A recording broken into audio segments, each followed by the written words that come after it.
First, realize that the body requires fats. And the fats that it requires are called essential fats. In other words, they have to be in our diet. They're essential. The next thing to realize is that essential fats are only made by plants. You've heard of omega-3 and omega-6 fats. You've heard of DHA and EPA, et cetera. Well, your basic fats, your alpha-linolenic acid, ALA, made by plants. Linoleic acid is made by plants. Those are the two essential fats. But you focus mostly on omega-3 fats. I realize that's what you hear most about. The reason fish have lots of omega-3 fats is because fish eat algae and seaweed, and they concentrate their body fat. But the fish issue is a whole other issue to discuss. Let's talk about the oils. The oils are provided to us in a milieu, an environment of food. You know, you eat an orange, you consume orange oil. About 4% of the calories are oil. Or in an apple, there's oil. Rice, there's rice oil. You've heard of corn oil, of course. You know, the oils are in the plant products. And when you separate them out from the rest of the components of the plant, you run into serious problems. And I call these problems of free oil. See, it's free. It's been separated from the protein, the vitamins, the minerals, the fiber, the et cetera, everything. Everything else is gone. It's just free oil. Came from an olive, we call it olive oil. Came from a safflower, we call it safflower oil. We came from a fish, call it fish oil. It's pure oil. It's isolated, concentrated nutrients. Well, the first problem is that it's the highest concentration of calories of any of the things we come in contact with. Oil is 9 calories for every gram.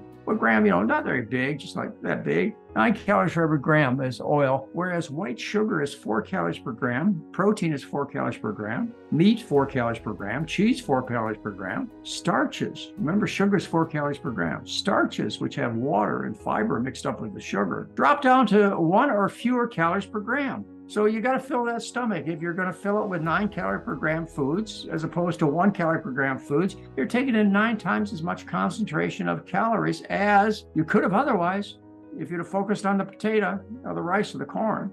The other thing is that the oil is toxic.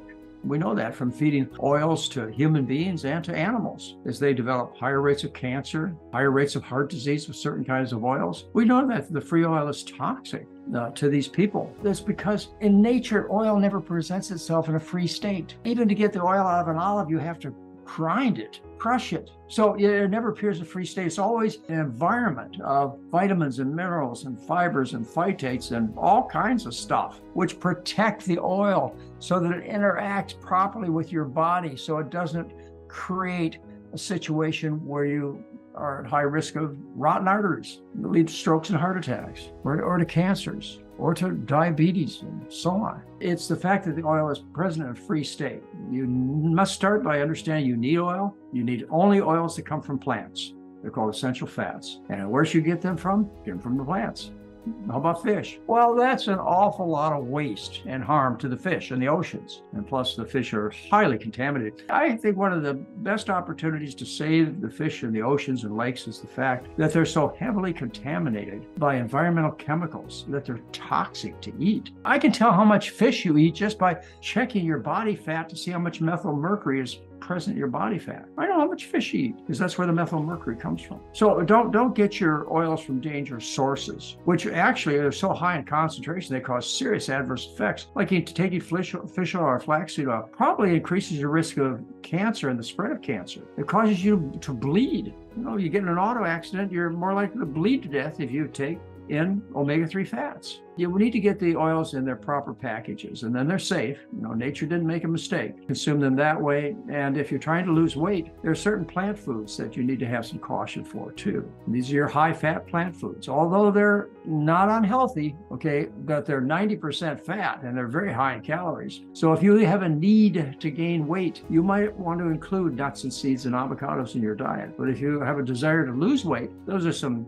of the plant foods that you want to avoid. Anyway, free oil is not the way you should go. You should dump it all down the sink. After all, you can't get anybody to consume it. Have you had people come up to you and tell you, I can't give up my olive oil, it's just so good? Well, ask them to drink a glass of olive oil right in front of you. You'll see how much they like it. No, they won't like it. It's disgusting stuff, free oil is, and the reason it's used in our society and our manufacturing is oil allows the things that we really like to stick to the food, like the sugar on the donuts. like the salt on the potato chips and French fries, like the spices on the salad leaves. We use oil as a vehicle to get these things we enjoy naturally incorporated in our food. Well, there are ways to get them incorporated in our food, the salt, sugar, and spice, without the dangerous oils. Just a matter of learning some better cooking.